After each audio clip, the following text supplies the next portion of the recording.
He did write an article in the wake of the Charlotte Proudman issue, and there was a lawyer who decided she didn't want to be a lawyer anymore, she wanted to be a Guardian columnist, so she made a name for herself by complaining that a man had said she looked nice. Well, I'm sorry, love.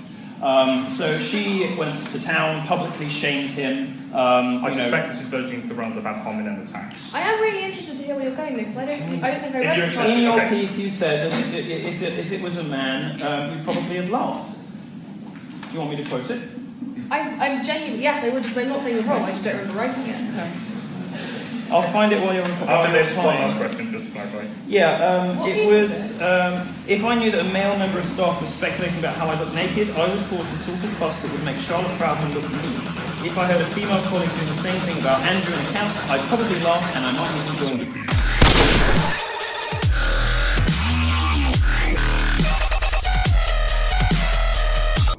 What we haven't seen yet is culture change to accommodate and to reflect that. And I think the other thing is that it tends to be older women often that are also in part-time work positions, but we shouldn't just leave them to flounder. They're often picking up care bills for elderly parents as well as looking after children and the rest of their families. So, I just think Milo's argument is ridiculous that women, shouldn't be paid as much because they want other things from life. OK, Milo, we've been given more time, so you're going to have to work even harder. It's more than 40 years since the Equal Pay Act. And yet still, it is a fact that women do not earn as much as men. No, I'm sorry, it's not a fact. You can only say that if you take broad brush averages across all industries and all genders, and you can say the amount of money going to women is a bit less. Well, it's not. I mean, for one thing, it's illegal to pay a woman less than a man for the same work. Interrupt him, Nikki. Go on. No, it's illegal to pay a woman. If that's the case, then when these results are published, they won't reveal anything. They won't reveal any difference, but they're going to. That's the point. The whole reason David Cameron is encouraging it. I want them to be published because what they're going to show is that at all stages, all else being equal, the genders are paid the same. Or even what they might show, you're saying the culture hasn't changed. I think your argument's 20 years out of date. The culture has changed, which is precisely why there are more women going to university, more women graduate from university, they're getting higher grades, they're 2-to-1 favoured when they go for job applications, particularly in science and technology, and they're paid more, depending on whose figures you believe, up to the age of 30, 35 or 39, it's probably about 35, women are paid more than men. So whatever gender pay gap you're talking about has already been fixed. But it hasn't. So the good news for you is that there isn't a problem anymore, although there used to be, and that if we do release these figures, which I'm very excited about, they're going to prove me right. So I guess we'll have to wait and see. But that's not true. I mean, the point is the gap is there still, and older women in particular suffer more from it from younger women. We shouldn't just leave older women, to flounder, should we? Just because they were part of a generation where it was even more difficult for them to get on. I'm making a specific explanation about where these figures come from, and you haven't really addressed the point that I'm making. What I'm saying is that you can only create this gender gap when you take a broad brush across all genders, all sectors, all work. That doesn't reflect the different choices people make, and employers shouldn't be forced to pay a full-time salary to somebody who works part-time. You haven't come up with a solution to that, and you haven't addressed the problem with the figures, which is that no serious economist treats the gender pay gap as a problem to be solved. No economist thinks this is a problem because they realise what I'm explaining. Is that male economists or female economists, just to be clear? Well, I mean, where I get most of my figures on this from is from a feminist female academic, Christina Hoff Sommers at the American Enterprise Institute in the US, who looks at the figures from the UK and the US, and she does a broad survey of all economists, I'm sure of all genders, but my source for this sort of stuff is generally Christina Hoff Sommers. So she is a female feminist academic who is mystified that this is this sort of feminist myth that won't die. Good for her. Nikki, final thought to you. I just think that we need to see the figures published, because then we can start analysing the data.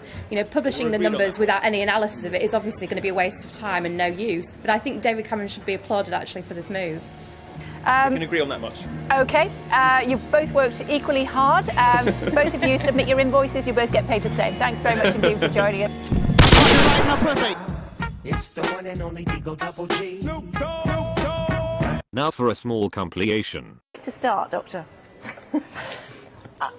I think the issue here is that his comments are irresponsible in an environment where there is such a strong gender imbalance still in the sciences.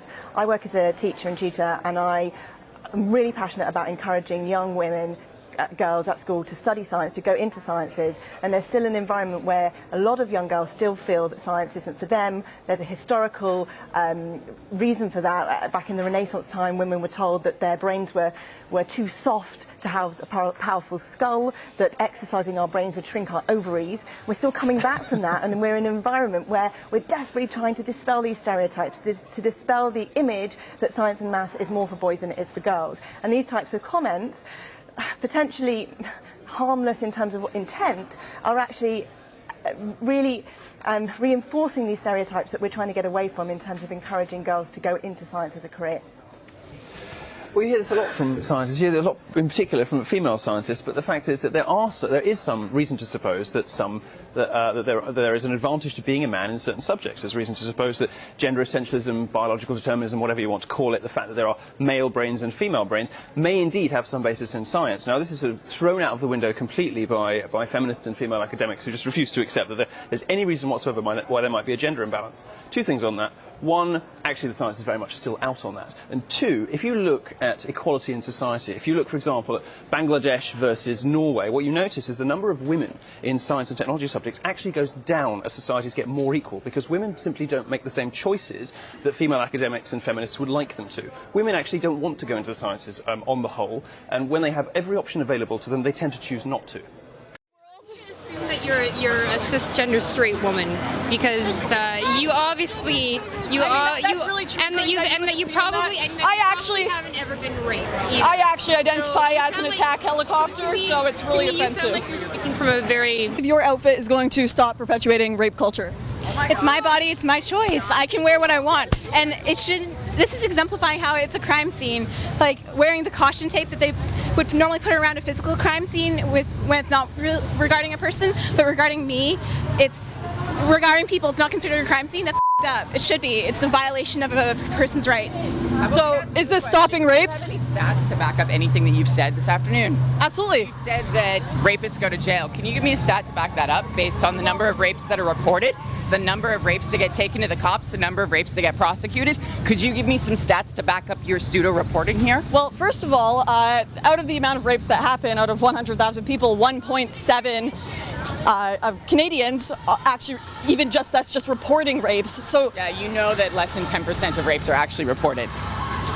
Okay, where's that? To the cops. Where's that? It's from all of the women's organizations. You can look it up online. You can find it through the socialized organizations that study rape. I participate with an organization that works as a rape crisis center. We base that on the number of calls. The police know, based on the unofficial reports, the third-party reporting, and the direct reports. This is not a secret that about 10% of rapes are reported. So how do you know 10% of rapes are reported if the others aren't? Because those people call the women's centers, they ask for help, they seek medical attention. So they are reported. Get used to it. My short skirt is happiness. I was just curious as to what her sign meant. That's all.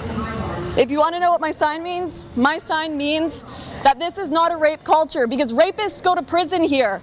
Rapists are actually hated here. Rapists are fired from their jobs. Men who make rape jokes are fired from their jobs. Go to Africa and you will see a real rape culture. Who's talking about it? The whole point of the walk is to protest rape culture. There's a group of women that were here and they're wishing to withdraw consent to use the footage that you had, I guess, gotten. So can you please make sure that is done and make sure that any of the stuff that they have... We may or we may not use the footage. It is a public area, so we do have legal rights to use the footage. But you interviewed them specifically, right? So yes, and they gave us consent to interview them. Well, now they're withdrawing it, so... That's not how it works, but... Which is interesting given the event that you're at, right? That's a little bit contradictory. What do you mean it's a little bit contradictory? Well, I totally say that's not how it works.